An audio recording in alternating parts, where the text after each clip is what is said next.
Welcome, everyone. My name is Mandy Nuku, and I am the Operations Director for the League of Women Voters of Boulder County. Thank you for joining us today. The League of Women Voters of Boulder County works throughout the year to help empower voters and defend democracy. If you want to lend your time and skills to encourage civic engagement for all people in a nonpartisan manner, please join us. All the information you need is on our website, www.lwvbc.org. Additionally, we rely on the support of the community to do this work. If you are able, please consider donating to LWVBC on our website or the PayPal link in the chat. The League of Women Voters is a nonpartisan political organization. For 100 years, we have encouraged informed and active participation in government and influenced public policy through education and advocacy. To remain nonpartisan, League never supports or opposes political candidates or parties.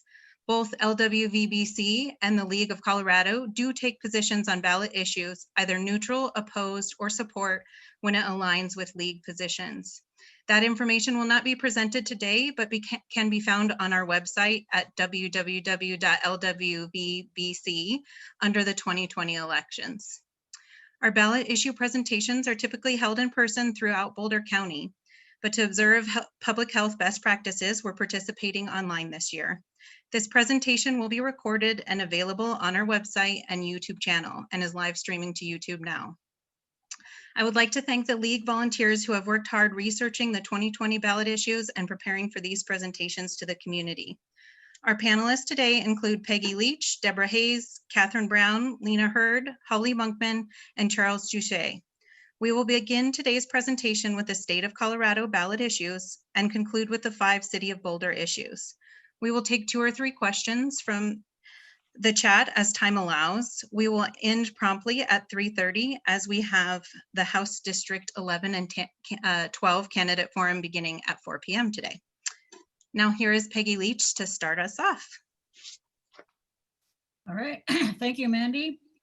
I'll be talking about Amendment B, which is a repeal of the Gallagher Amendment. And by the way, the ballot language doesn't talk about Gallagher at all. So just be aware that this is Amendment B, but it won't say anything about Gallagher. So first I'll go over this slide, and then I'll go into an explanation of Gallagher Amendment and how it works and what this repeal would mean. It's a very complicated and confusing issue for just about everyone, has been for almost 40 years. So it was referred to the voters by the legislature by a margin of 79 to 20 between both chambers. It's an amendment to the Constitution because it is repealing a constitutional amendment that was passed by voters in 1982. Amendment B repeals the provision that requires property tax assessments for residential property to equal 45% of the total valuation and non-residential property 55%. Assessed value is the taxable value of a property, not the actual value.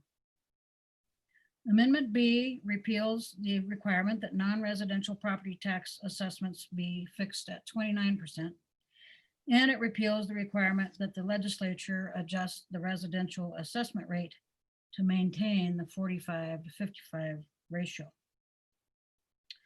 All right, that was a lot of stuff. When the Gallagher Amendment was passed by voters in 1982, the intent was to stop the ever increasing residential property taxes due to increasing property values. When it was first implemented, non-residential properties were taxable on 29% of the actual value, and residential properties were at 21%. Over the years, to keep the 45-55 ratio, non-residential has remained at 29% per the Constitution, but residential has declined to its current 7.15%. This is because in most years, residential property values have grown faster than non-residential values. So property taxes are dependent on 3 components: the actual property value, the taxable rate known as the assessment rate, currently 29% or 7.15%, and the mill levy in the various counties and cities and districts. So the assessment rate is the only component that's being addressed in Amendment B. The legislature also passed companion legislation, which would freeze the property assessment rates for the next 4 years at the current rates of 29% and 7.15. After that, the legislature can lower assessment rates for either one, but increases will still require voter approval. For next year, the residential rate will drop to 5.88% if Amendment B is not passed. So the impacts of the amendment and the companion legislation on residential taxpayers, the assessment rate stays at 7.15% for 4 years instead of being reduced to 5.88. If property values increase, this could result in higher property taxes paid by residential taxpayers. Non-residential taxpayers, assessment rate stays at 29%, which is not a change from current law. Local government revenue, which is schools, counties, cities, fire districts. Amendment B prevents further decreases in the residential tax rate, thus preventing declines in local property tax revenue. The impact of previous declines has varied across the state, with the largest impacts occurring in areas with slow growth in home prices. These tend to be smaller and more rural areas. If passed, it will prevent estimated cuts to school districts statewide by $491 million and $204 million to county governments. The state government impact. So interestingly, the state government does not receive property tax revenues. However, state government spending for schools is dependent on how much funding the school districts receive from their local property taxes. So as I noted a minute ago, Amendment B would prevent cuts in local property tax collections for school districts, which would reduce the amount that the state must pay. So the estimated savings, if passed, to state government over for next year is $247 million in school funding obligations that they could reduce their funding by. So those in favor say that the Gallagher Amendment is outdated and full of unintended consequences.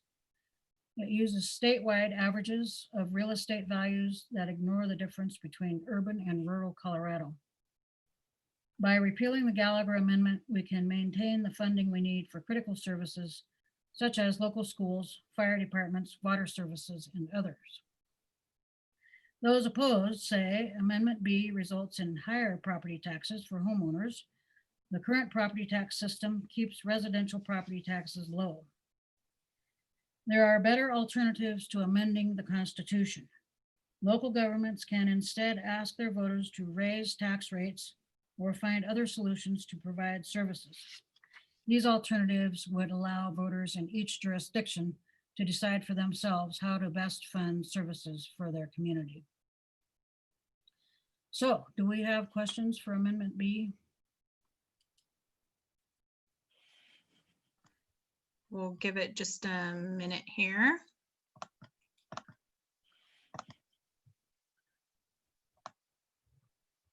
Probably so hard to understand, it's hard to know even how to ask a question. I'm going to stop sharing just for 1 minute. Okay. Make sure that, okay. I don't see any questions just yet. Okay, and it could be that, well, there's one. Oh, what is is position of school board? Well, I haven't heard what they've said. I would imagine that they're in favor of Amendment B because that will keep them from having to reduce, to have a reduction in their revenues next year.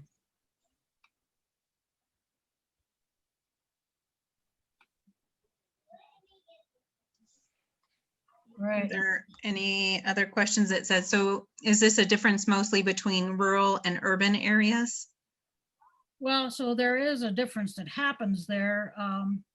So let's just say that next year the rate goes from 7.15% down to 5.88% if the amendment doesn't pass. So that means that the taxable value of residential property in every county will go down from 7.15 down to 5.88. So it's about almost a 20% drop. So if in the rural areas where their property values are not raising very fast, it causes they can only charge their mill levy on a lower amount now. And so they will actually collect less taxes than they did the year before. And this happened in a lot of rural areas in 2019. It was lower than 2018 because the residential rate dropped. So it's not just a difference between rural and urban, but that is one of the consequences of Gallagher. For just the fact that it's going to drop from 7.15 to 5.88 statewide next year probably means a drop for most jurisdictions in tax revenues, because the properties haven't gone up by the almost 20%. All right, who put this on the ballot and why? So that was the legislature that put it on the ballot. 79 to 20, it was pretty broad, pretty bipartisan. Combination of rural legislators and urban legislators. And, another one of the whys is the huge cut that the state budget has had to take due to the recession caused by the coronavirus pandemic.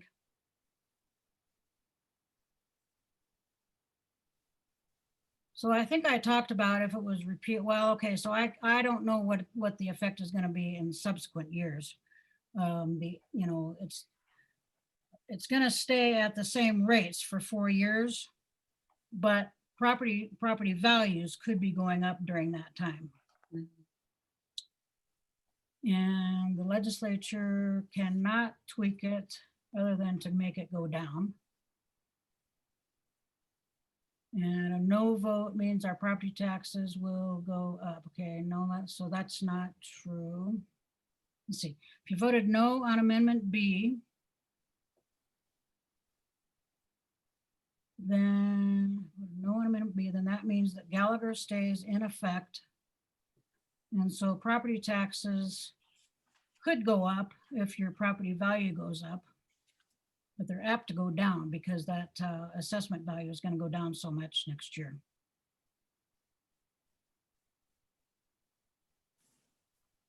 And on that, there's a question. So the legislature wants local areas to decide, not them. And I don't think that's what the legislature is asking. I think that was one of the opposing arguments, was that people that were opposed to Amendment B thought that there could be different ways of solving this rather than amending the Constitution and leaving it up to local areas to decide their own methods. All right, so we probably need to move on. So now we'll hear from Deborah about Amendment C. Okay, thanks, Peggy. Amendment C, conduct of charitable gaming activities. This proposal was referred to voters by the legislature. As a constitutional amendment, it requires a 55% yes vote to pass. Charitable gaming activities are bingo games and raffles that nonprofit organizations conduct at bingo halls open to the public. The Colorado Secretary of State regulates bingo and raffles. The nonprofit must be licensed, and the license has to be renewed each calendar year. The license fee is $100. The nonprofit must demonstrate that it's a bona fide organization that has been in continuous existence for at least 5 years and has had dues-paying members for 5 years. It must have a trained games manager certified by the Secretary of State's office. Currently, only volunteers who are members of the nonprofit can work at the game. They sell the bingo cards, call out the numbers, pay the winners, sell raffle tickets, and keep track of a whole lot of cash. A list of volunteers must be submitted to the Secretary of State. In Boulder County, we have Longmont Bingo Alley, which opened in 1992 and promises a safe and fun environment. Before the pandemic, Longmont Bingo was open every evening and Sunday afternoons. Volunteers raised money for school programs, churches, clubs in Longmont, Lyons, Erie, and Frederick. Now, Amendment C proposes 2 changes in the current regulations. First, it would allow licensed nonprofits to hire managers and operators. They would be compensated no more than minimum wage, which this year is $11.10 an hour. It'll go up a little next year. People who are not members of the nonprofit would be allowed to work at the games under Amendment C. Secondly, it would reduce to 3 years the required period of existence for an organization to obtain a license instead of 5 years. These changes are, it's estimated would add, we'll say 50 more organizations were eligible to apply for a license at $100 each. That would add $5,000 to state revenue, but the state's expenses would increase by a lot more. They would have to process more licenses and investigate compliance. Compliance is a big issue with a lot of money involved. They figure the state would spend an estimated $83,000 more this first year if this passes, about $37,500 the year after that. Those in favor of Amendment C say the proposal would allow more opportunities for nonprofits to run bingo games and raffles as a revenue stream to benefit their programs. Being able to compensate volunteers would help with recruitment and retention of people to work at the game to support the nonprofit. And those opposed to Amendment C say paid workers will take funds away from the charitable organization and thereby increase its overhead costs.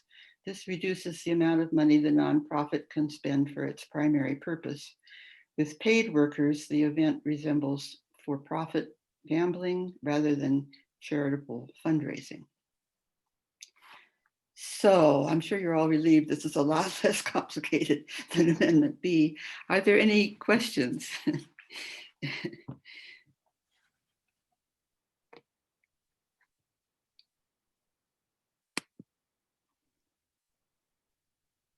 I guess we can go on, eh? Next, we'll have Holly Monkman talk about Amendment 76. Good afternoon, everyone. So Amendment 76 is the citizenship qualifications of electors. A yes vote for 76 will change the Constitution to specify that only US citizens age 18 and older are eligible to participate in Colorado elections. A no vote means the language in the Constitution remains the same. It's a change to the Constitution, so it requires 55% to pass. Currently, the Colorado Constitution guarantees the vote to, quote, every citizen, and it does not prohibit extension of voting eligibility to persons under the age of 18 or to non-citizens. So regarding non-citizens voting, that is not currently permitted in any elections in Colorado. There are, however, 5 other states that permit non-citizens to vote in some local elections. And regarding the age requirement, in 2019, our legislature extended the right to vote to 17-year-olds in primary elections if they'll be 18 by the general election. So if this amendment passes, 17-year-olds would be prohibited from voting in the primaries again. To give this some perspective, according to the Colorado Secretary of State's office, in our 2020 presidential primary, about 24,000 17-year-olds were eligible to participate, and nearly 10,000 of them did. And finally, it is unclear that if this measure passes, whether cities or towns with their own home rule charter would be free to establish their own criteria for voter eligibility regarding municipal elections. Ultimately, this may end up in the courts to determine how it would be applied to home rule cities. So those in favor of this amendment say that it would prevent non-citizens and undocumented people from voting in our Colorado elections. They also say it would prevent municipalities and counties from extending the right to vote to non-citizens in their local elections. And finally, that it enforces the original intent of the Colorado Constitution by setting 18 as the minimum voting age. Those opposed say that this amendment is unnecessary and divisive. They also say that there's no evidence of non-citizens or undocumented people voting in our elections, and that it would disenfranchise the 17-year-olds just granted the right to vote in primaries. This is a citizen initiative, and it has no fiscal impact. Are there any questions for Amendment 76? Let's see. No. So is what group of persons that brought the amendment? Is that for me? I'm assuming that was for me. There was, I didn't write down the name of the group, but it was a citizens group. The Colorado Sun had an article where they did interview the registered agent for this initiative. His name is Joe Stengel.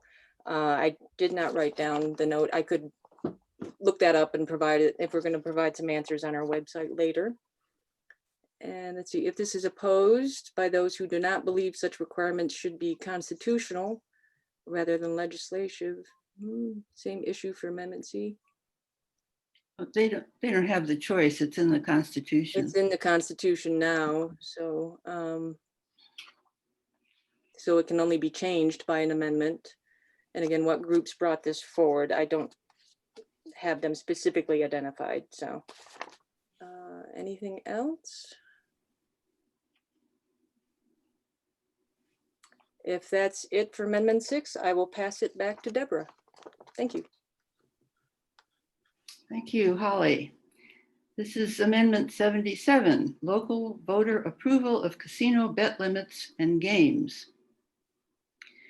This is a citizens initiative, and it applies to the casinos in Central City, Black Hawk, and Cripple Creek. Our slide says these are towns. They're actually cities. Two of them are county seats, Central City in Gilpin County and Cripple Creek in Teller County. Casinos began to appear in these three cities in 1991 after Colorado voters approved a citizen initiative to amend the state constitution to allow casinos. Only slot machines, poker, and blackjack were allowed, and the bet limit for the two card games was $5. In 2008, voters approved raising the bet limit to $100, and adding games of roulette and craps. In 2019, sports betting was legalized at casinos and online. This year's Initiative 77 proposes that the voters in these three cities should determine bet limits and games. Casino rules would be removed from the state constitution, meaning that future proposals would not require a statewide vote. And this amendment, because it's a constitutional amendment, but it's taking something out of the Constitution. So it only takes a majority yes vote, a simple majority to pass, not a 55%. With local voters' approval, if this passes, the casino could set the bet limit at any amount, or there wouldn't even have to be a limit, I guess. That's what they're saying. And they could add new games such as Baccarat. Amendment 77 also amends state law concerning how the casino tax revenue is distributed. Casinos pay taxes on the bets minus payouts. Currently, 78% of casino tax revenue is distributed to the community colleges and junior colleges in the state. And then 12% goes to Gilpin and Teller counties and 10% to the three cities. Currently, the community college share, the 78%, is used to supplement existing state funding for student financial aid and classroom instruction programs. Amendment 77 changes state law to include programs to improve student retention and increase credentials completion. So those in favor of 77 say, voters in the 3 cities know the impacts of the casino better than voters elsewhere in Colorado. Local voters are the best equipped to address the community's needs and control what happens there. And secondly, the proposal increases community college funding without raising taxes on all of us Coloradans. Increased funding means more educational and employment opportunities that benefit everyone. Those opposed to 77 say, first, raising or removing bet limits just lets people lose money faster. The house always wins. It may increase the prevalence and severity of problem gambling, including financial problems, family neglect, and substance abuse.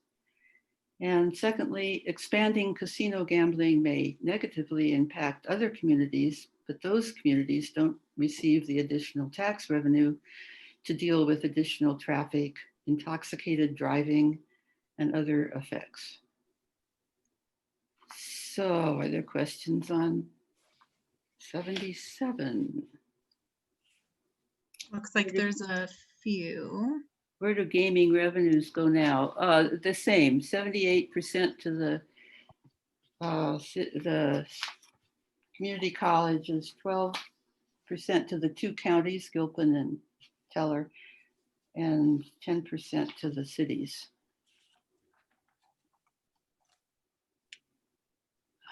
No, not just 10% of the funds go to the communities involved.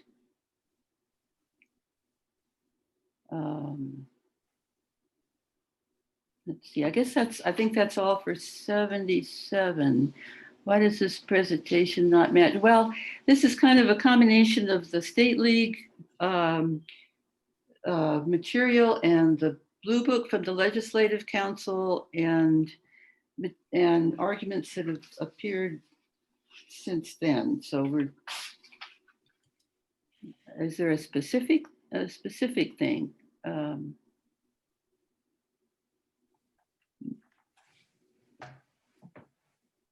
You can ask. I think we'll go on, and you can ask specifically in the chat box.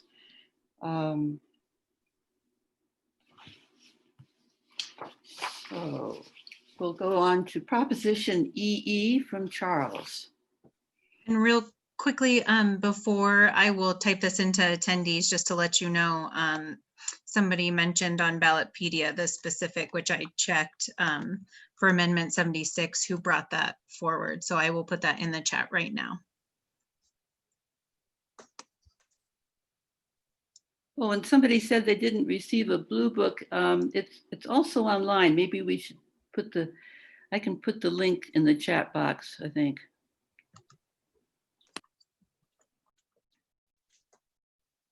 Charles Duché.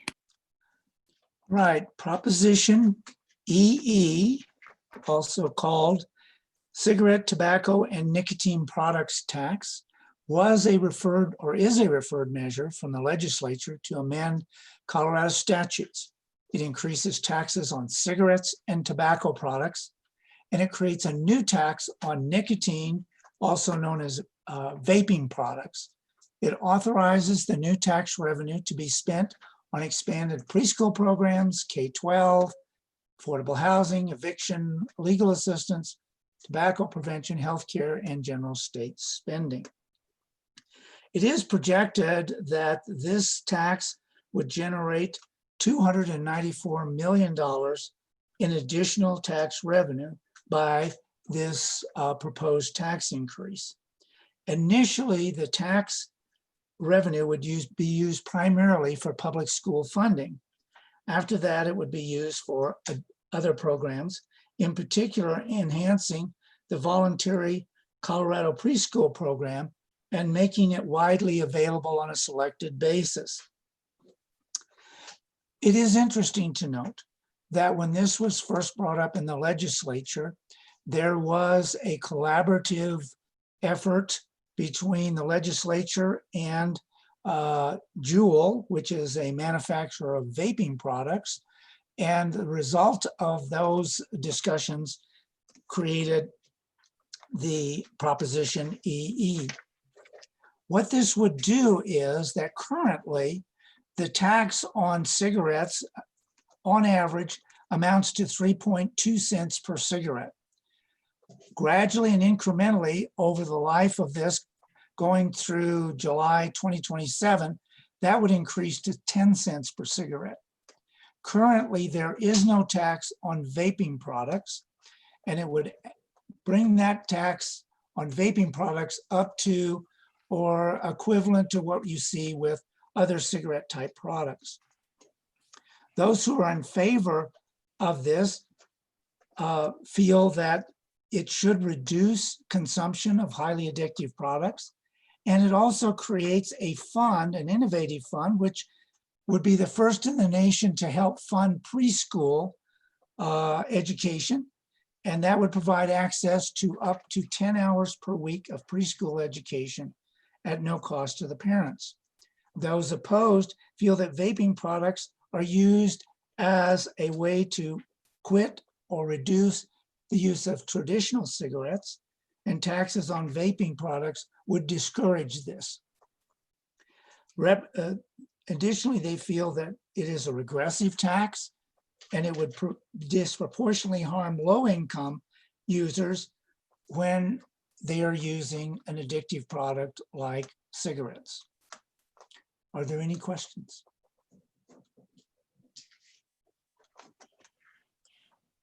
Let's see here.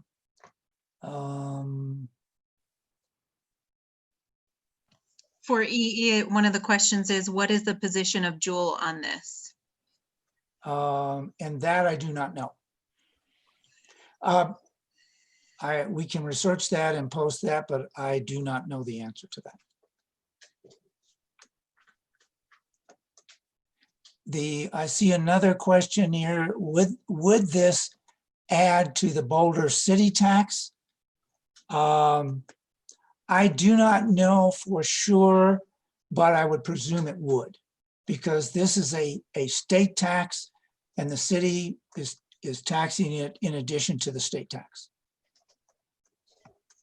Another question is, what is the position, if you know, of the American Academy of Pediatrics on this? That I do not know. We'll have to research that and see what their position would be.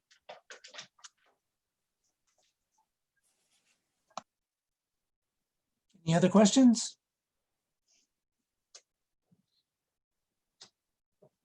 Okay, with that, I will turn it back to Catherine for the first Boulder ballot issue. I'm going to step in.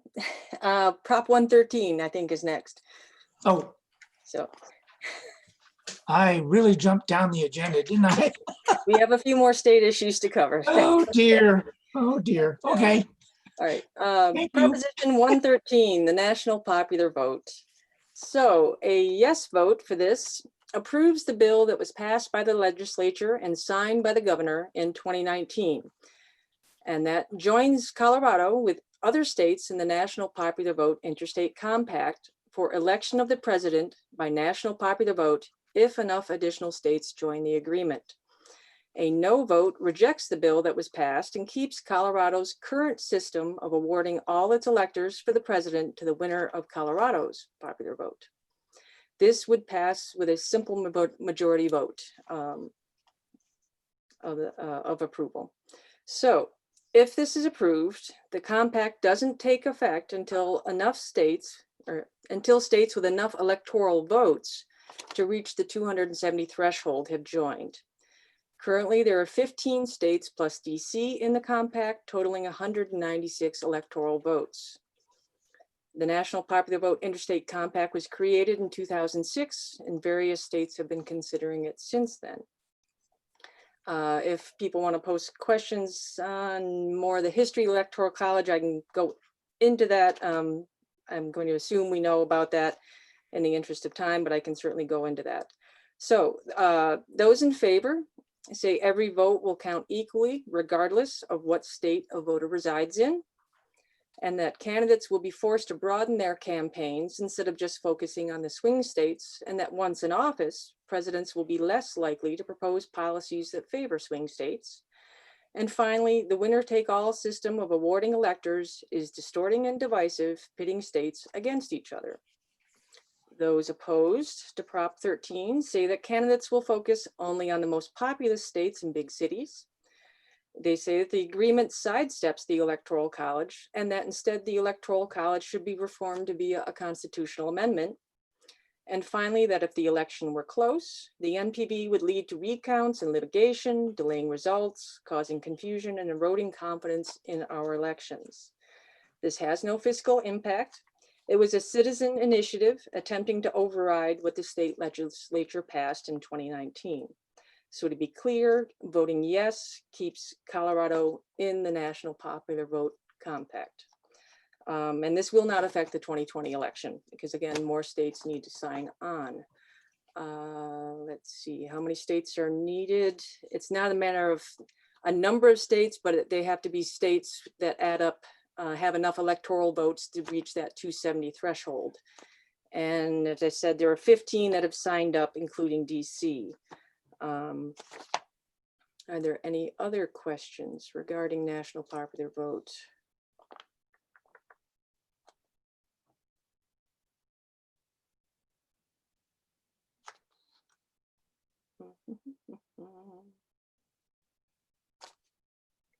Looks like it's quiet, so I'm going to pass it on to Catherine. I Thank you. think one just came in, Heidi, if you wanted to, how many states are needed and how many have already signed up? Right, 15 plus DC, and it's not a number of states that are needed, but states having enough electoral votes to reach the 270 threshold, and we're currently at 196, which includes Colorado. So if this doesn't pass, if this is rejected, then it would be it'd be 8 fewer, and or no, we at 9. Shoot, I forgot. 9. So it would be if you were there. All right, thanks, Peggy. 9. It would drop back to 186 then, or 87, sorry. Yep. All right, thanks.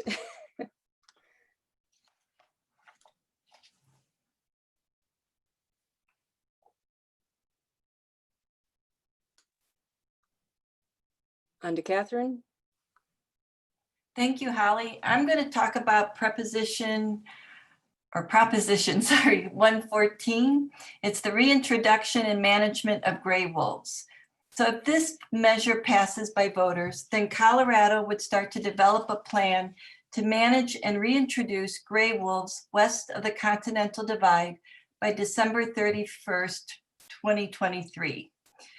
It would be the Colorado Parks and Wildlife Commission that would be responsible to hold public hearings and include scientific, social, economic considerations in the development of the plan. The commission would also work in conjunction with the federal government, and the plan would meet federal guidelines before being implemented. The plan would use state funds to assist livestock owners in mitigating conflict with wolves and compensate owners for the loss of livestock. Historically, wolves were found throughout North America, including Colorado, but their populations were largely eliminated due to hunting and trapping. The last Colorado wolf was sighted in 1945. There are now about 2,000 wolves in the northern Rocky Mountain region. Idaho, Montana, and Wyoming are states that have successfully reintroduced and now manage their own gray wolf population. So those in favor say that this would help to restore and maintain our natural ecological balance in our mountains, and it's the balance that is impacted by plants and animals. You know, deer and elk can overgraze on lands, and by introducing the gray wolf, we have a better predator and prey balance. And since it was successfully reintroduced in other states, this would ensure a healthy, stable wolf population in our own state. Those against say, well, there's a conflict with humans and animals, and if the wolf comes, then what about those kind of problems? And since sometimes wolves have already, from neighboring states, have already been observed, that they may already naturally be finding places to live here in Colorado, that maybe it's unnecessary for Colorado to develop its own program, that maybe letting the wolf do it on their own, it allows, it's a slower way to introduce the wolf and gives Colorado a time to adapt.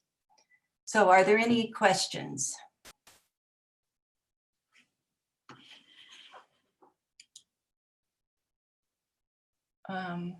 There's one question. What is the cost to the state for reintroducing gray wolves? So they estimate that, first of all, there's a study portion to this plan, and that's about $500,000 while they study it. And then the cost of actually bringing the wolf in would be handled by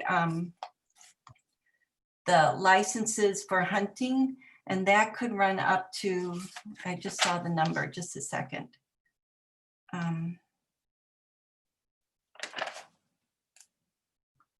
About $800,000 per year. So it would be, the cost would be paid primarily from hunting and fishing licenses.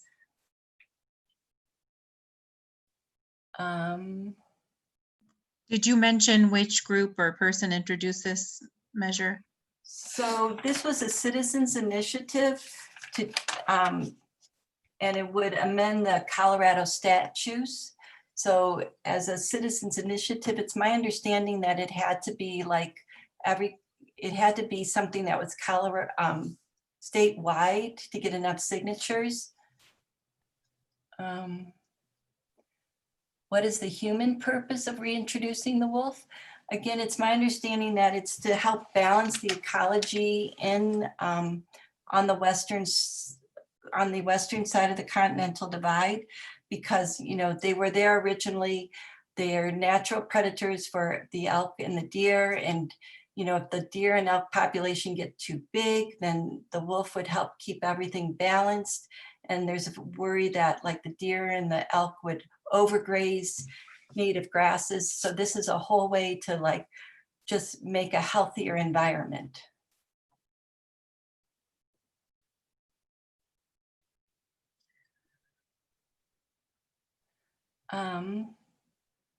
Do you know where these wolves come from is the question. That's a great question, and I don't have the answer to that. So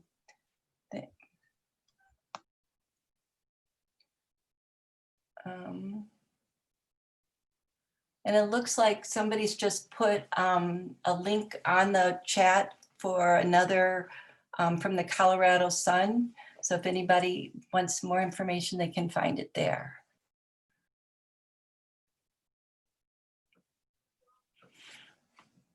Okay, so if there aren't any more questions, I'm going to turn over the presentation to Lena and Proposition 115.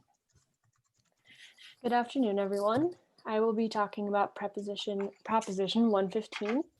This was introduced to the ballot through a citizen initiative, and if passed by majority vote, would amend the Colorado statute. Major provisions of this proposition. Should this proposition pass, abortions after the 22-week gestational period would be prohibited in Colorado, with the exception of cases of immediate danger to the pregnant woman's life. This proposition would also create a criminal penalty for any medical professional found performing the abortion after 22 weeks. This would include a $500 to $5,000 fine, a Class 1 misdemeanor charge, and a minimum 3-year suspension of their medical license from the Colorado Medical Board.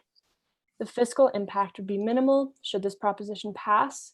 The state revenue will increase marginally due to criminal fines and court fees, and state and local government spending will increase to account for district attorney workload and affiliated costs.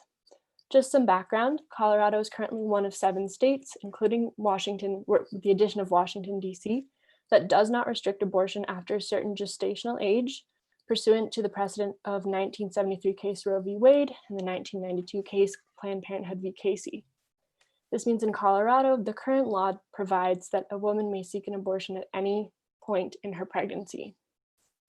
Those in favor of Proposition 115 say that this proposition protects viable fetal life, and that the 22-week period allows the woman to make enough choice about her pregnancy. Proponents of this proposition also say that it accommodates for situations in which the woman's life is in danger, and thus is a good balance between the autonomy of the woman and the humanity of the unborn child. Those opposed say that this proposition is an infringement on a woman's bodily autonomy, and it interferes with patient-doctor privilege.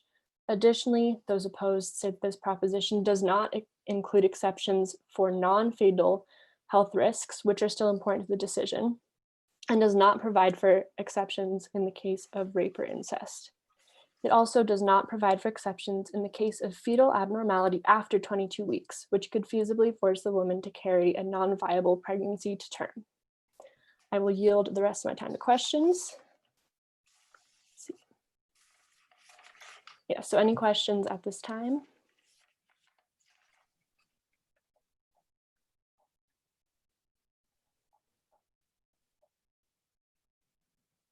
Okay, looks pretty quiet in here. So in that case, I will hand it over to Peggy.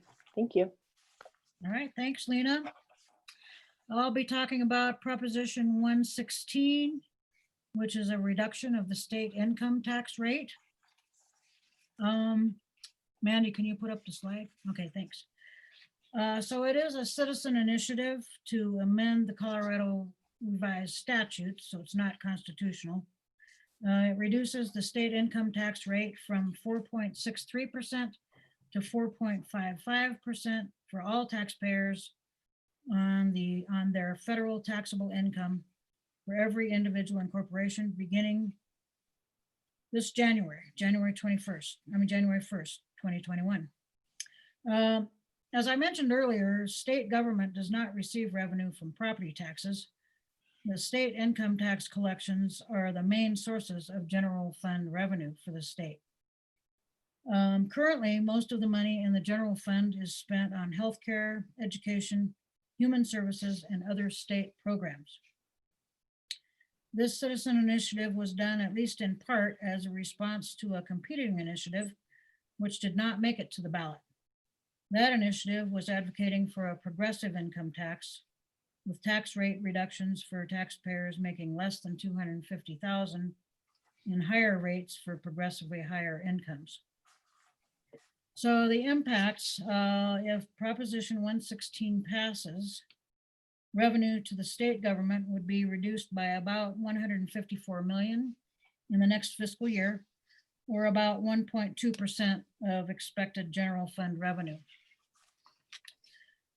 For an individual or a business, the impacts would be as follows. If the taxable income was $50,000, the tax would go from $2,315 to $2,275 for a savings of $40. For an income of $250,000, the tax goes from $11,575 to $11,375, savings $200. And if the income is $1 million, the tax goes from $46,300 to $45,500, which is a savings of $800 in a year. So those in favor say when households and businesses are struggling to make ends meet, Proposition 116 leaves more money in the pocket of every taxpayer. Allowing taxpayers to keep more of their earnings will promote spending, business investment, and employment. And after years of growth in the state's budget, the state government can handle a small tax decrease.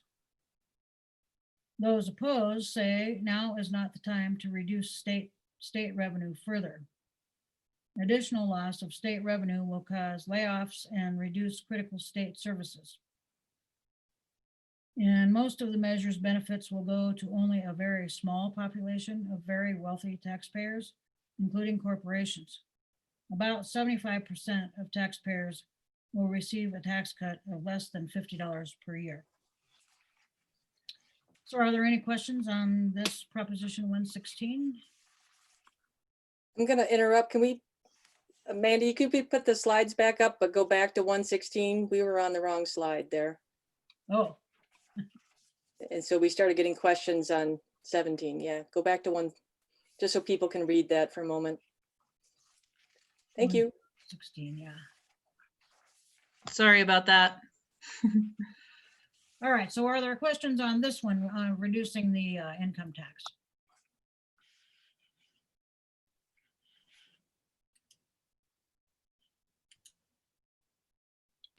Okay, Somebody asked who put it on. Yeah, what groups brought forward the proposal? I think maybe you explained that it was supposed to go with something that didn't get on the ballot.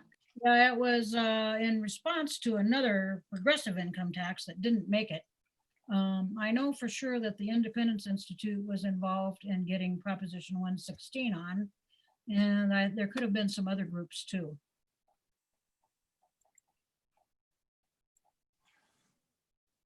Okay, the estimate of the revenue lost to the state was $154 million next year.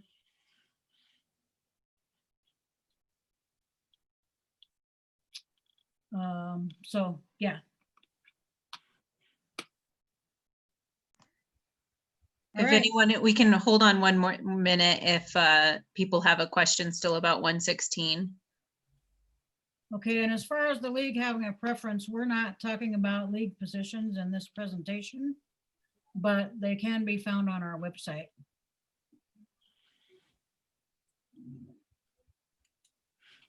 Yeah, okay. So now we'll move to Holly about Proposition 117. Okay, so Prop 117 is voter approval for certain new state enterprises. There we go. So a yes vote on this one will require voter approval for new state government enterprises with estimated fee revenue of over $100 million in their first 5 years of existence. A no vote retains the state legislature's authority to create new enterprises. This would pass with a simple majority vote. We need a definition here of what's a state enterprise. That's a government-owned business which may issue bonds and receives less than 10% of its annual revenue from state and local governments combined. Most of its revenue is from providing a good or service.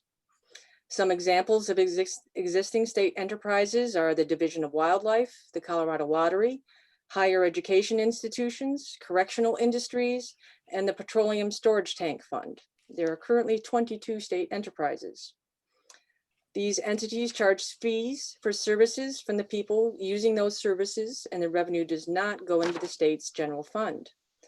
Many counties and municipalities can also operate enterprises, and this proposition does not affect them. Money collected by an enterprise is not subject to the Tabor revenue limits. State enterprises are currently evaluated each year to ensure that they continue to meet the requirements above of receiving less than 10% of their annual income from governments, and that they may issue bonds. Those in favor of this proposition say that the legislature is using enterprises to grow its budget without voter approval. And also that in 2018, state enterprise fee revenues were more than double what they were in 2008 on a per capita basis on total revenue from enterprise, and as total revenue from enterprise fees has grown faster than the general fund revenue. Those opposed say that enterprises were specifically exempted from spending restrictions in Tabor, and that enterprises shift the cost of some government services to only those who use or benefit from the service, or to those that create a need for a service. For example, the Petroleum Storage Tank Fund that helps clean up sites contaminated from petroleum storage tanks in exchange for a fee from the tank operators. A fiscal impact has not been quantified, but it's expected it would increase the workload for state agencies a little bit in order to estimate the revenues in the first few years of the agency's existence. It would go into effect January 1st, 2021 if it's passed. And if there's an enterprise that receives, that's currently in existence that within its 5 years exceeds the 100 million, it would also have to get the voter approval, or if it's initially estimated it wouldn't reach that 100 million threshold, but then it does, it would have to get voter approval. It's a citizen initiative brought by a group called Colorado Rising State Action. And let's see, for an example, the newest enterprise is the Front Range Waste Diversion Enterprise in the Department of Public Health and Environment. That was started last year, and it collects a user fee on each load of waste disposed of at a landfill in the Front Range to finance Front Range Waste Diversion Grant Program. Let's see if we have questions. First one is, oh, yeah, I think you got it though. Which one's that? Was more of a comment, was I think this is like Tabor, but for enterprises. Yeah, it would kind of bring it in under Tabor. And where do the funds go from profit? By from getting state? voter approval to create the enterprise, it doesn't necessarily put it under the spending restriction to cap an enterprise's growth, but it would require voter approval, like taxes currently do. To do Colorado, a nonprofit whose mission is advancing conservative principles, maybe. Anti-fracking group. Okay, I'm not. Where do the funds go from? The profit? They're basically funding themselves. It's providing a service. Like I said, it does not go into the general fund, but it's a way of the government providing a service, but it charges the users or the people creating that need. Let's see what, because some other examples: state nursing homes, the state unemployment insurance program, statewide tolling authority. They're very targeted, and the revenue is to fund its service. Anything else? All right, it looks to be quiet. So next up is Charles with Proposition 118. Thank you.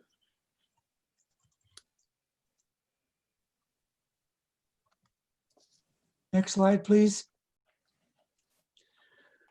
Proposition 118 is the paid family leave and medical leave insurance program. This proposition was generated by a citizens initiative to amend Colorado statutes. This proposition, if approved, would create a separate insurance program and division within the Colorado Department of Labor and Employment. It would provide partial wage replacement for up to 12 weeks for eligible employees taking time off for medical reasons or to care for family members or several other reasons as well. In order to fund or pay for this insurance program, it would require premium payments to be split between employers and employees. This proposal would have where employees, to qualify for the program, they would have to work for an employer for at least 180 days. Self-employed individuals may opt out of the plan. Qualifying employees would receive a portion of their regular pay. There is a chart which talks about what this partial payment would be, not to exceed $1,100 per week for up to 12 weeks, with an additional 4-week extension for pregnancy reasons. The overall operation of the program would be very similar to what the federal program is for Family Medical Leave Act in terms of its operation, but the Family Medical Leave Act, which is in existence now, does not have any funding for people who take the leave. That is up to employers and individuals.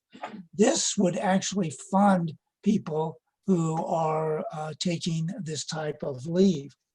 For partial funding of this, it is on a sliding scale. For example, if the weekly wage was $500, the weekly benefit would be $450. This would move on up to a cap where the weekly wage was $2,000 and the benefit would be approximately 55% of that, or $1,100. Qualifying conditions under this, like I say, are similar to the Family Medical Leave Act, which is a federal law. so that it would cover serious health condition, caring for a newborn, adopted child, foster care, family members' active medical duty, military duty, and individuals that need safe leave due to domestic abuse, sexual assault, or other type of abuse or stalking. The premiums would be collected by this insurance division that was created. It would be split 50-50 between the employer and the employee. So the employee would pay into this insurance fund, and the employer would as well. Those who are in favor of it say that this is long past due, that many businesses do not have any type of funding for family medical leave, and this would give working families a chance to address the conditions that are covered by this. Those who are opposed say this measure, they estimate, would create a $1.3 billion tax increase over the life of the program, and could go up from there because there is a provision for increasing premiums based on the utilization and amount paid out. Those who have brought this proposal forward are the Colorado Families First and AARP of Colorado. Are there any questions?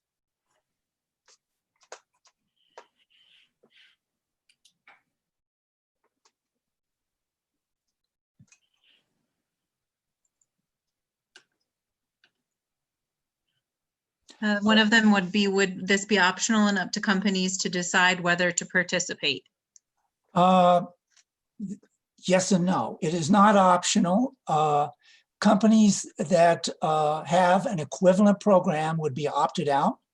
Local governments could opt out.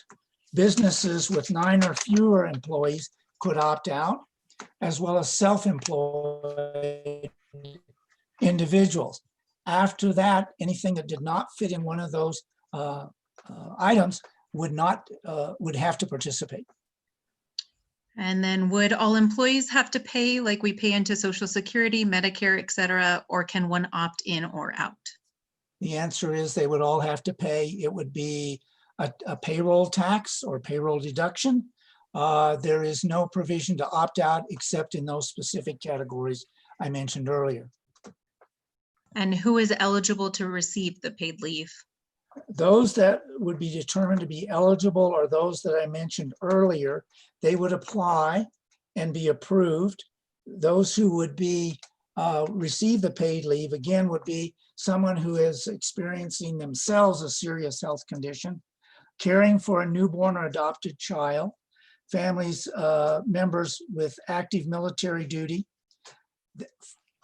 family members who are caring for someone with a serious medical condition, and individuals that have been granted safe leave. So those people who are eligible to receive the paid leaves really are the same people that are covered under the Family FMLA or Family Medical Leave Act, which is the federal law, with the exception here is on the federal law, an employee can apply for and be approved for FMLA, but the employer does not have to pay them for that. In this case, there was an insurance program that would provide payment to the individual should they be approved for those reasons. We can take one last one here. It said, How much? Sorry. Do we know how much will be withheld? Yes, there is a provision within it that the initial premium amount that would be withheld is equal to 0.90% of an employee's wages for the first 2 years.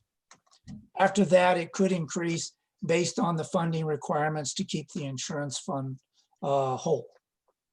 And I think one last one seems like an important clarification. If you know the answer, are all Coloradans eligible or only those who contribute? Only those who contribute and would be eligible. It's like any other insurance. You pay a premium and you're eligible by virtue of the fact that you're paying a premium. Thank you. And I think we'll move on to the next one.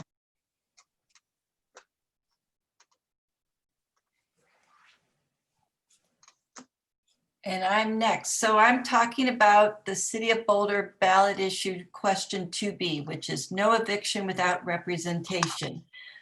This issue proposes an excise tax on landlords licensed to rent residential property. Initially, the tax is $75 per year per residential rental license. So that means if a landlord has a building with 4 units in it, it would be $75 times 4 or $300 for that first year. What this tax does is create a revenue stream or that will establish the administration and coordination of 2 programs here in the City of Boulder. The first one would provide legal representation to tenants who could lose housing due to an eviction. And the second would provide rental assistance to persons vulnerable to an eviction. So both these programs will have a coordinator to manage and run them, and that there would be also a 5-member tenant oversight committee. This oversight committee is made up of renters who have no real property ownership of themselves. They're just renters living in the City of Boulder, and they would get $1,000 a year stipend as long as they're part of the committee. The background behind this ballot is that it started off as a citizens initiative by a group called No Eviction Without Representation, or NEWR. This initiative at the time called for landlords to pay a $75 fee, and it would only fund legal representation. So in July, the clerk approved the initiative and at that time it was going to be placed on this November's ballot. And then over the summer, City Council started to weigh in and work with NEWR, and they basically changed that original initiative by 2 different big things. The fee became a tax, and that was done largely, they were worried about legal challenges to the whole idea. So the $75 fee became a tax. And then the City Council increased the whole program to include rental assistance. And with those 2 changes, NEWR agreed to it. And so the ballot question that you see in front of you is what we're talking about. So again, it's a program that would have 2 features. One is legal representation for tenants facing eviction, and the second one is rental assistance to persons who are vulnerable to eviction. So those in favor say programs like this have proven to reduce evictions. Evictions cause long-term harm and lead to homelessness. A recent study showed that 2% of tenants come to court with legal representation, and 88% of landlords have legal representation. So there's a real big imbalance of power. And if you're evicted here in Colorado, that stays on your record for about 7 years.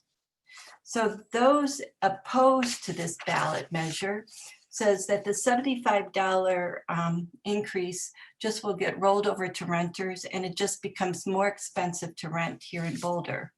It would also encourage bad behavior or irresponsible tenants. You know, you could perhaps decide not to pay your last few months of rent and say, okay, well, I'm going to have legal representation anyways. And the third idea behind that, those that are opposed say that requiring all landlords to pay the tax is basically unfair, and that perhaps landlords who have tenants who file for eviction should actually be the ones to participate in this fund. So if that, does anybody have any questions?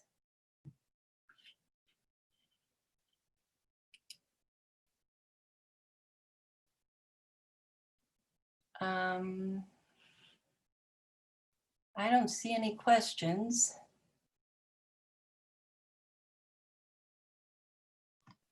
I don't think so either. Okay, so I'm going to turn it over to Lena, and she's going to talk about 2C. All right, hello again. I'm talking about City of Boulder ballot issue 2C, also known as the Public Service Company franchise. Should this ballot issue pass, this proposal would pause Boulder's efforts at municipalization, which is the creation of a local energy utility, and begin a 20-year-long franchise agreement with Xcel Energy. The settlement agreement includes provisions for the city to exit the agreement in 2023, 25, 26, 28, 31, and 36 if emission caps are not met, or if the agreement proves to be unsatisfactory for Boulder. It also sets the goal of transitioning to 80% renewable energy by 2023. And while the agreements would require the city to pause any attempts at municipalization, it does not preclude any efforts in the future to municipalize should the agreement be terminated. Additionally, a 3% franchise fee will replace the utility occupation tax, which Deborah will touch on later. A little bit of background. Boulder has undergone a nearly decade-long battle to municipalize the energy service. This has included legal efforts to condemn Xcel's assets, such as power lines, poles, transformers, and substations, and has included the increase of the utility occupation tax in order to pay for the muni. In 2012, the City Council approved allocation of money from the general fund to the muni, and since that date, the council and voters have largely gone back and forth between Xcel and the muni. Those in favor say that the Xcel franchise agreement is Boulder's best chance of achieving its renewable energy goals. Those in favor also say that continuing to fight for the muni would require Boulder citizens to approve further taxes and continue channeling spending towards what has been called Boulder's, quote, civil war. And this would just exacerbate the financial challenges of the COVID-19 pandemic. Additionally, those in favor say buying Xcel's existing system would cost on the order of hundreds of millions of dollars, which would place Boulder heavily in debt and hinder any attempts at future affordable energy provision. On the other hand, those opposed say that the reduction of Boulder's autonomy and ability to make its own decisions, this would reduce Boulder's energy autonomy and decision-making power regarding energy use. Those opposed also say that it locks Boulder voters into this false binary with the franchise on one end and the muni on the other, thus preventing Boulder from being able to enter any more favorable agreement in the future should Colorado move to deregulate the energy industry. Additionally, those opposed say Boulder should remain free from monopolistic influence, especially when it comes to energy. Residents of Boulder would have greater control over energy-related decisions if the muni were to go through. And lastly, those opposed say Xcel's energy goal of 80% renewable energy by 2030 does not match up with the city of Boulder's goal of 100% that same year. So I will yield the rest of my time to questions. I saw a couple popping up. One question was, do we know how City Council feels on this? Which I believe Deborah answered that City Council supports 2C. Yes. Are there any other questions on 2C? In that case, we will move on to Deborah, who will talk about the utility occupation tax.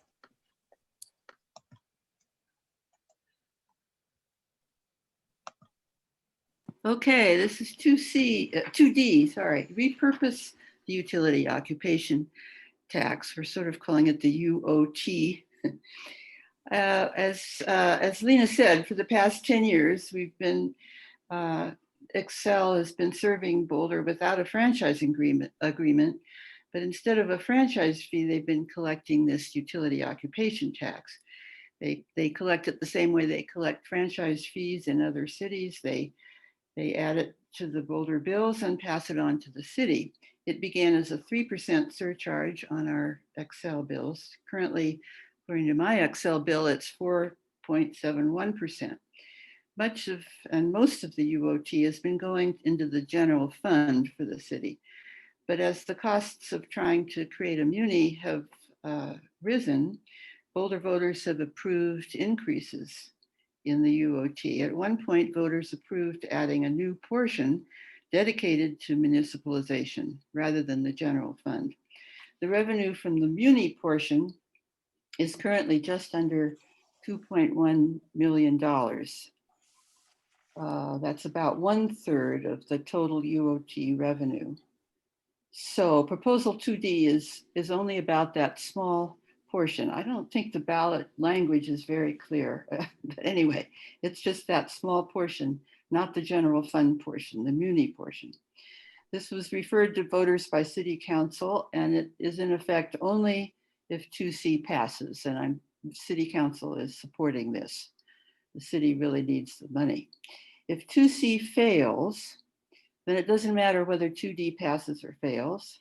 Nothing changes. Excel has no franchise, and the total UOT continues through 2022. Now, if 2C passes and we have the franchise, but 2D fails, then the 3% franchise fee begins. And that's all. The entire UOT will end. Now, if voters approve both 2C and 2D, then we'll have the 3% franchise fee begin, and the smaller portion of the UOT will keep going and be extended through 2025 and be repurposed so that instead of funding muni efforts, it funds collaboration on clean energy projects as proposed in 2C under the franchise. Now, those in favor of 2D have two main arguments. One, the city's municipalization effort has been costly. The pandemic has hurt the city financially. Extending part of the UOT would put the city on better financial footing. And two, Boulder should do its part to solve the climate crisis, which is the existential threat of our time, and we should be a model for the rest of Boulder County. Those opposed to 2D also have two main arguments. First, if the franchise is granted, it's most appropriate just to end the entire utility occupation tax. And two, if more funds are needed for working with Excel toward cleaner energy generation, a new tax should be proposed, even a sales tax or a property tax, and Boulder can vote on that. So there are questions. Somebody says this is a long time struggle. Yes. The city council is saying this is the best deal they've seen. And the people, as Lena said, and the opponents are saying, well, we haven't read all the documents. Okay, the city has received more favorable RFPs from other companies that need to be evaluated. Yeah, that's one of the opponent arguments. Are there any other questions for 2D? That's really an opponent argument for 2C, yeah, and not 2D. I know there's a feeling that if we just could set the two costs side by side, franchise versus no franchise, but I myself don't see how that could possibly happen. It's just, there's so many variables. So it's a very thorny issue. And I guess that's why, I guess it's been rehearsed so much in the press that we don't have a lot of questions in the chat box. No, it looks like we're ready to move on to the next one. Yeah, 2E is going to be back to Peggy Leach. All right, 2E is the direct election of the mayor. And it's really two issues. I would create a separate mayoral election beginning in 2023. And the duties and powers of the mayor don't change. But the mayor would serve a 2-year term. And there's an 8-year term limit for mayor, or a 4-year term limit if the mayor previously served 3 terms as a council member. So that's all spelled out. Then the second issue involves how the mayor would be elected if there are more than 2 candidates. So voters would be asked to rank the candidates, number 1 for first choice, number 2 for second choice, etc. Votes would then be tabulated using a method called instant runoff voting, which is a form of ranked choice voting. So upon counting the first choice votes, if one candidate has a majority, that candidate is the winner. But if no candidate gets a majority, that candidate, then the candidate with the fewest votes is eliminated, and any ballot marked for the eliminated candidate has the vote go toward the second choice candidate. So that continues until one candidate is declared the winner. Currently, the Boulder City Council consists of 9 members, with 5 members elected every 2 years, one of those just for a 2-year term. And the city council then elects the mayor from among its members. So organizers collected a substantial number of signatures to get a similar measure on the ballot. And then they worked with the city attorney's office and city council to make some modifications. And council referred the measure to voters on a 5-4 vote. The Boulder County clerk told city council that the county is not currently authorized to conduct an instant runoff voting election. And the city is not currently prepared financially or logistically to do so. To implement this measure would involve some changes in ballot design and in tabulating the results. And again, it wouldn't take effect till 2023. Those in favor say being directly elected could increase the stature of the mayor when dealing with other cities. Many people will run for the prestigious mayor position. They also say this is not a drastic measure. It doesn't change any of the duties or powers of the measure, but it introduces people to a better voting method. Those opposed say this proposal is unlikely to attract the best candidates to run for mayor. Mayoral candidates vie for a single seat with a 2-year term. Other candidates running for council can win one of several seats in a 4-year term. And then overall, 2E takes us in the wrong direction towards a single winner contest and a complicated ranking ballot. Boulder's election problem is electing council without ensuring a diversity of perspectives. All right. Looks like there is one question. Wouldn't the best candidates be less likely to run for mayor since they would only get a 2-year term rather than the 4-year term that most council winners get, requiring raising more campaign funds, and they would only have one chance of winning, unlike the at-large council election?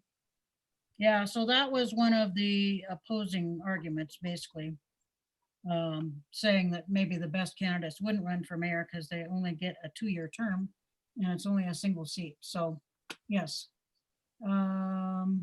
Please talk about reasons to elect or not elect a mayor, since that is the primary question on the ballot. Well, so let's see. I think they wanted it because other cities that are larger have mayors. There was also the thought that a mayor would have kind of more of a mandate from the city instead of being spread out among multiple council members. Those are the ones I think of. Any other questions? Okay, so I'll turn it over to Charles. Yeah, we're going to end up just about on time here. So Charles will talk about 2F, which is our last one. Next slide, please. This is a charter amendment related to the Boulder Arts Commission. I would point out that the members or the commissioners of the Boulder Arts Commission are made up entirely of volunteers. This amendment would create or increase the number of members on the Arts Commission from 5 members to 7 members, provide for appointment in terms of office for the new commissioners, and address ways to fill vacancies on the commission. The Boulder Arts Commission operates in a very similar manner to what you may already be familiar with as SCFD. This totally voluntary Arts Commission actually brought this amendment up to City Council, and by unanimous vote, they asked the council to increase the size of the commission from 5 to 7 members to better distribute the increased workload. The 2 additional members, those in favor say the 2 additional members would help broaden representation and help reduce the workload on each commissioner. Currently, commissioners spend sometimes more than 40 hours per month beyond their public meetings. They attend various meetings and seminars, summits, and so forth, and are a support for 37 different art organizations in the city of Boulder. With the increase in funds that the city council has done recently, all of this workload has increased, And that is the reason for the commissioners asking for this amendment to increase from 5 to 7 members. And there is no recorded opposition to this amendment. Any questions?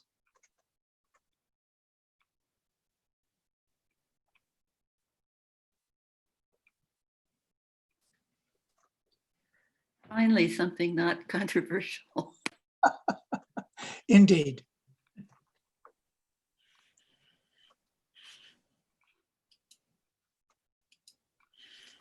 All right, well, so Mandy, can we have the next slide? I just want to mention that the League envisions a democracy where every person has the desire, the right, the knowledge, and the confidence to participate. So we hope that by watching this webinar, you at least increased your knowledge and maybe your confidence in filling out your ballot this year. And all registered voters will receive a ballot. They're going to be starting mailing them out on Friday the 9th. So we'll probably start receiving them that next week. They can be returned by mail. They can be taken to a drop-off location, and the drop-off locations are included with your ballot instructions. And a mailed ballot or any ballot must be received by 7 p.m. on November 3rd. It can't be postmarked by then. It has to be received by the county clerk by November 3rd. Thank you, Peggy. And thank you to all our presenters for your time today and preparing for these issues. On behalf of the League, I would like to thank everyone for attending. These are challenging times and all the more reason to ensure a democratic process that engages as many community members as possible. Colorado has one of the most efficient and accessible voting processes in the country, so let's use it. Thanks for your participation and for encouraging your family members, friends, and neighbors to pay attention to important issues affecting our community and vote. Check out our League's voter information website, vote411.org, for all the election information you need. Thank you again.